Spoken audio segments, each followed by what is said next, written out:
இந்த ஆண்டவரே அப்பா சபையில ஒரு எழுப்புதலை தாரும், கொடுத்து கொண்டு வருகிற எழுப்புதலுக்காய் ஸ்தோத்திரம். இன்னும் ஒரு திரளான எழுப்புதல், ஒரு ஆத்தும அறுவடை, சபைகள் பெருகணும், ஆத்துமாக்கள் பெருகணும். உதவி செய்யுங்க, உதவி செய்யுங்க, உதவி செய்யுங்க.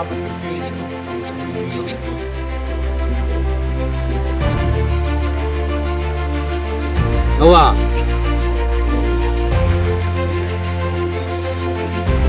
இப்போ நம்ம சர்ச்சை குறித்து, ஊழியத்தை குறித்து என்ன யோசிக்கிற?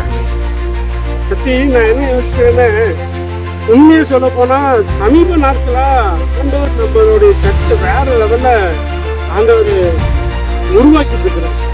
நானும் கொஞ்ச நாள் கவனிச்சுட்டு கர்த்தர் நம்ம சபையில செய்யற காரியங்கள் ஆவியானுடைய அசைவடைவு வேற லெவல்ல இருக்கு.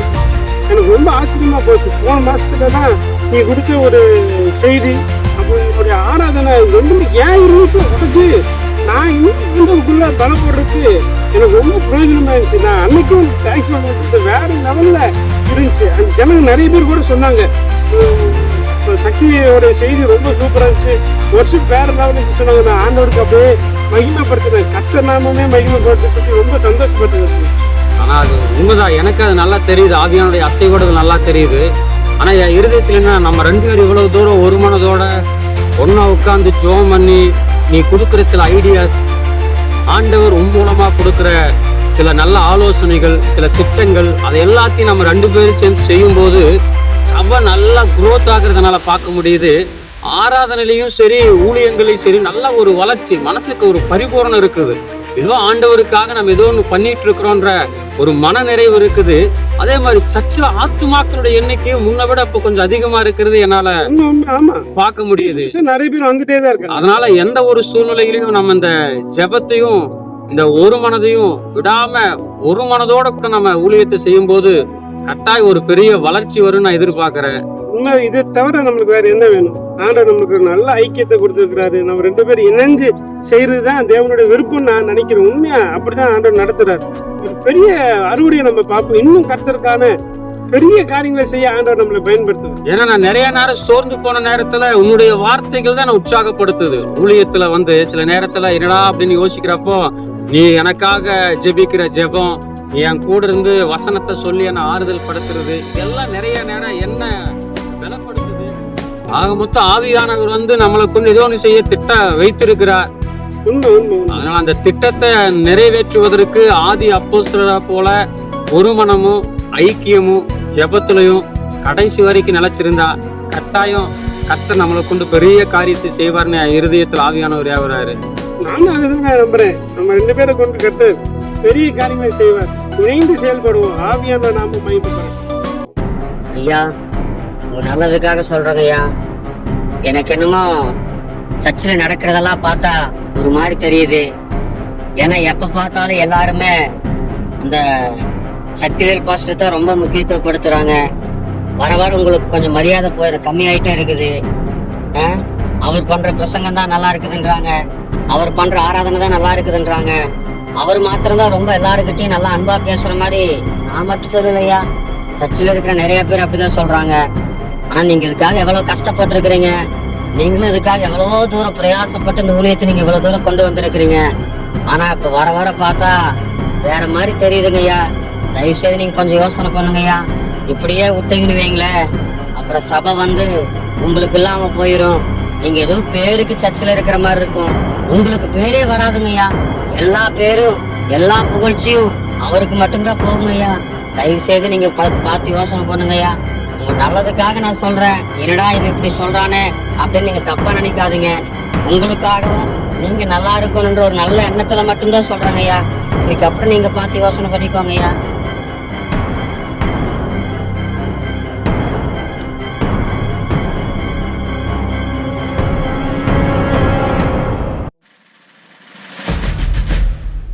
என்னையா இது என்ன?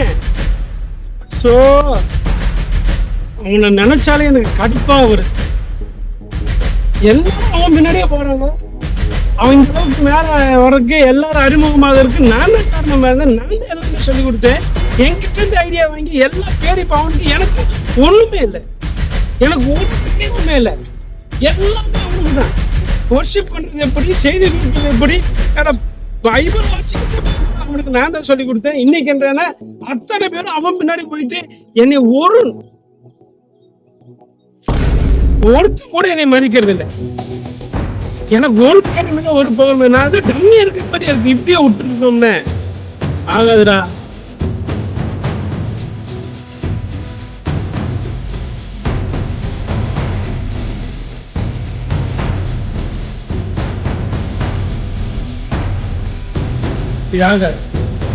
சீக்கிரமா வெளியே அனுப்புறதா ரொம்ப நல்லது. சீக்கிரமா இருக்கு. சக்தி இதோட முடிஞ்சு போச்சுடா உனக்கு.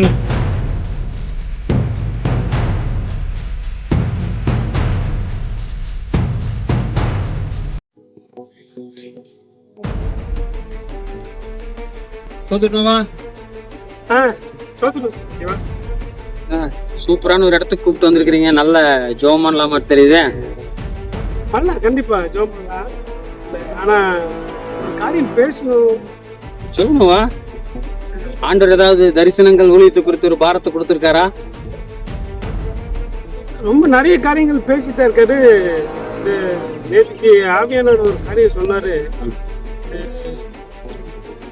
எப்படி சொல்றதுன்னு எனக்கு தெரியல. ஆனா பிரிஞ்சுக்கிறது நல்லது நான் நினைக்கிறேன். பிரிஞ்சிருதுன்னா எனக்கு ஒன்றும் புரியல. இல்ல இந்த ஊழியத்தை பவுலும் பர்னபாவும் பிரிஞ்ச மாதிரி நம்ம பிரிஞ்சு செயல்பட்டோம்னா நல்லா இருக்கும் நான் நினைக்கிறேன். ஏன்னா எல்லாரும் இல்ல வேணாம் இல்ல ஏன் திடீர்னு இப்ப நல்லா போயிட்டு இருக்குது ஊழியம். ஆண்டுடைய கிருபையில நல்ல ஒரு எழுப்புதல், நல்ல மகிமையா போயிட்டு இருக்குது. நிறைய ஆத்துமாக்கள் வந்துட்டு இருக்கிறாங்க. திடீர்னு ஏன் இப்போ பவுல் பர்னபாவை போல பிரியணும்ட்டு ஏன் சொல்றீங்க திடீர்னு? இல்ல எனக்கு என்னமோ இந்த பிரிஞ்சு தனியா செயல்பட்டோம்னா உன்னோட ஊழியத்தை கட்ட தனியா ஆசீர்வதிப்பாரு, என் ஊழியத்தை கட்ட தனியா ஆசீர்வதிப்பாங்கிற மாதிரி ஆவியானவர் கூட பேசுறாரு. சத்தி உன்னோட ஊழியத்தை ஆசீர்வதிப்பாரு, என்னோட ஊழியத்தை ஆசீர்வதிப்பான்றது இல்லையே. இது ஊழியம் கர்த்தருடைய ஊழியம் நோவா. அவனுடைய திடீர்னு நீ அப்படி பேசுறீங்க? நல்லா தானே இருந்தீங்க இத்தனை நாளா. அதாவது ஒரு உரையில ஒரு கத்தி தான் இருக்கணும். சத்தி கரெக்ட் தான் நோவா. ஒரு உரையில ஒரு கத்தி தான் இருக்கணும். ஆனா அந்த கத்தி இயேசு கிறிஸ்துவ மட்டும்தான் இருக்கணும். நீ சொல்றத பார்த்தா உன் ஊழிய வளரட்டு, ஏன் ஊழிய வளரட்டு. உன் ஊழியமோ ஏன் ஊழியமோ இல்ல, கர்த்தருடைய ஊழியம். நீ நானும் சாதாரண ஒரு கருவிதான். ஏன் திடீர்னு இந்த மாதிரி பிரிஞ்சு போறதுக்குரிய காரியத்தை நீ யோசிச்சுட்டு இருக்கிற? என்ன காரணம்? இல்ல வேண்டாம் சத்தி, நானும் இந்த ஊழியத்துல எத்தனையோ காரியம் செய்யறேன். எத்தனையோ உனக்கு எத்தனையோ அட்வைஸ் பண்ணிருக்கேன். ஆமா, உனக்கு எத்தனையோ காரியம் சொல்லி கொடுக்குறேன். ஆமா. ஆனா என்ன எல்லாரும் சத்தி எல்லாரும் வேணாம் சத்தி, செட் ஆகாது. சொல்லு, என்ன எல்லாரும் என்ன சொல்றாங்க அதை சொல்லு முதல்ல. அப்பதான் அதுக்குரிய சஜஷன் நம்ம பைபிள்ல இருந்து தேட முடியும். இல்ல வேணாம், நான் என்ன சொல்றேன்னா நான் தனியா ஒரு ரூட்ல போய்க்கிறேன், நீ தனியா போய்க்கோ, அதான் நல்லதுன்னு நினைக்கிறேன். வேணாம் எனக்கு அப்படி சொல்லாதனவா. பிரிந்து போகிறவன் தன் சுய இச்சையின்படி செய்ய பார்க்கிறான் பைபிள் வாசனம் இருக்குது.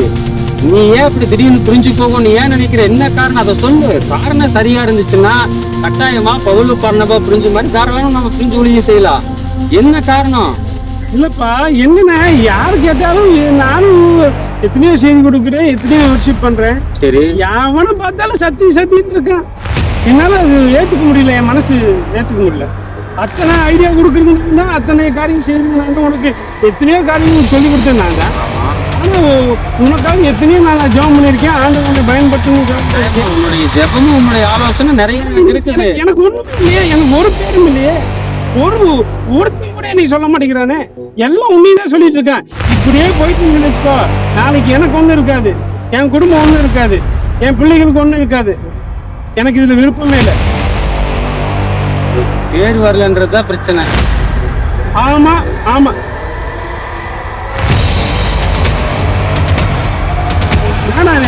ஒரு நிமிஷம்.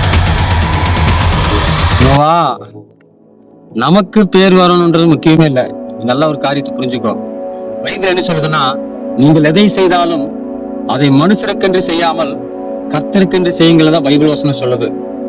நீ நானும் சேர்ந்து இத்தனை நாளா செஞ்சுட்டு இருக்கிற ஊழியம் எனக்கு பேர் வரணும், சக்திவேல் பேர் வரணும், நோவா பேர் வரணுன்றதுக்காக இல்ல, ஏசப்பாவுடைய பேர் வரணுன்றதுக்காக தான் இந்த ஊழியத்தை நம்ம செஞ்சுட்டு இருக்கிறோம். ஆனா அவருடைய ராஜ்யத்தை கட்டுற வேலையைத்தான் நீ நானும் பண்றோம். உனக்கு எனக்கு ஒரு ராஜ்யத்தை கட்டல. தயவு செய்து இந்த எண்ணத்தை முதலாவது மனசுக்குள்ள இருந்து நீ எடுத்துக்கோ. சத்தி, நான் என்ன சொல்ல வரேன்னு, தனியா போனாதான் நாளைக்கு எனக்குன்னு ஒரு கூட்டம் வரும், எனக்குன்னு ஒரு பேர் கிடைக்கும். அதை விட்டு போட்டு நான் சும்மா உங்களோடய இருந்துட்டு வச்சுக்கோ, நாளைக்கு செட்டில் சத்தி, எனக்கு பிரச்சனை வேண்டாம். நம்ம இந்த பேர் பிரிஞ்சிருக்கிறது ரொம்ப நல்லதுன்னு நான் நினைக்கிறேன். இத்தனை வருஷம் பழகுறோம், இத்தனை வருஷம் ஊழியம் செஞ்சோம். வேண்டாம் வேண்டாம் நோவா, நீங்க அவசரப்படுறீங்க. தப்பான சில முடிவுகள் எடுக்கிறதுக்கு மாம்சீகத்துக்கு முக்கியத்துவம் கொடுத்துருக்கீங்கன்னு நினைக்கிறேன். ஏன்னா சில நேரத்துல பிசாசு இப்படிதான் கிரியை செய்வான். நீங்க வரலாற்றை கொஞ்சம் திருப்பி பாருங்க. நிறைய ஊழியம் நல்லா வளர்ந்துட்டு இருந்துச்சு. கர்த்தருடைய நாமத்தின் மகிமைக்கா நல்லா பெருகிட்டு இருந்த ஊழியம் எல்லாம் இதே போலதான். அவங்களுக்கு தான் முக்கியத்துவம் கிடைக்குது, அவங்களுக்கு தான் பேர் கிடைக்குதுன்னு சொல்லி ஆண்டவர் நாமத்துக்கு கொடுக்க வேண்டிய மகிமைய விட்டுட்டு எனக்கு பேர் வரலையேன்னு சொல்லி நிறைய ஸ்தாபனங்கள், நிறைய ஊழியங்கள் பிரிஞ்சு செஞ்சு இன்னைக்கு அந்த ஊழியமே ஒண்ணு இல்லாம சிதைஞ்சு போயிருச்சு. ஆனா தயவு செய்து சொல்றேன், வேதத்துல பவுலையும் பர்னபாவையும் ஆண்டவர் பிரிச்சாருன்னா அது ஊழியத்தினுடைய வளர்ச்சிக்காக.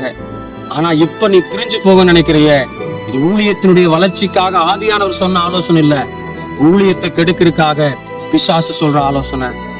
எப்பயுமே நம்ம கூடும் போது ஜெபிப்போம், ஆனா இன்னைக்கு ஜெபிக்க கூட உன் மனசு இடம் கொடுக்கல பிசாசு.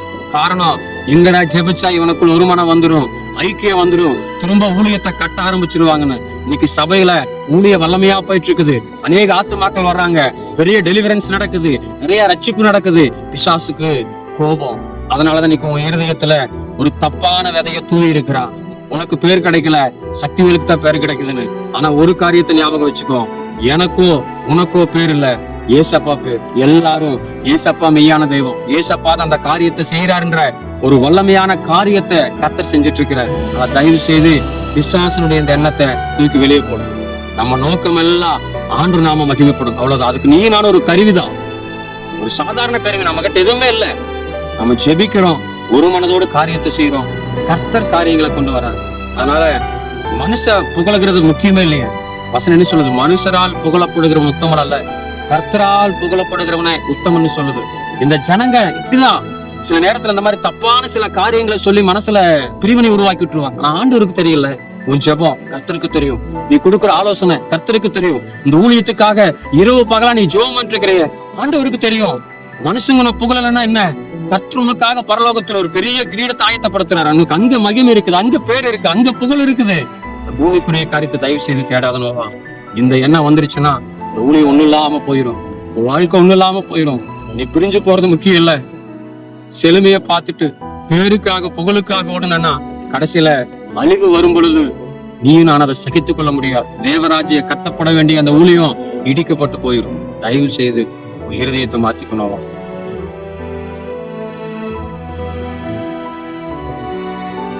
மனசுல ரொம்ப கஷ்டமா இருக்கு சக்தி. எல்லாரோட பேச்ச நான் கேட்டுட்டேன்னு நினைக்கிறேன். இப்ப சொன்ன இந்த காரியமெல்லாம் இதயத்தை ரொம்ப மாட்டிச்சு. ரொம்ப வேதனையா இருக்கு. நான் இப்படி அப்படிங்கிற அளவுக்கு என் மனசு உடஞ்சி போச்சு சக்தி. சாரி, தயவுசெய்து என்ன மன்னிச்சு. நான் உண்மையை உணர்ந்துட்டேன். பெரியனுங்கிற அந்த எண்ணமே பிசாசு கொடுக்கறத, அந்த எண்ணத்துக்கு நான் இனிமேல் என் இதயத்தை நான் சாய்க்க மாட்டேன். நம்ம கர்த்தருடைய ராஜ்யத்தை நம்ம சேர்ந்து கட்டுவோம். கர்த்தர் நிச்சயமா நம்ம வாழ்க்கையில இன்னும் அநேக ஆத்மாக்களை ஆதாயப்படுத்துவதற்கு நம்மளை பயன்படுத்தட்டும். உண்மை என்னையும் பிடிக்க நினைக்கிற எந்த ஒரு சக்தியையும் நான் இடம் கொடுக்க மாட்டேன். நம்ம 2 பேரும் சேர்ந்து தேவனுடைய ராஜ்யத்தை நம்ம கட்டுவோம். நிச்சயமா கர்த்தருக்காக வாழ்வோம். கர்த்தர் பெரிய காரியங்களை நம்ம வாழ்க்கையில செய்வார். தயவுசெய்து என்ன மன்னிச்சு சேர்த்து உன்னை காயப்படுத்துற மாதிரி நான் பேசியிருந்தா என்னை தயவுசெய்து மன்னிச்சு.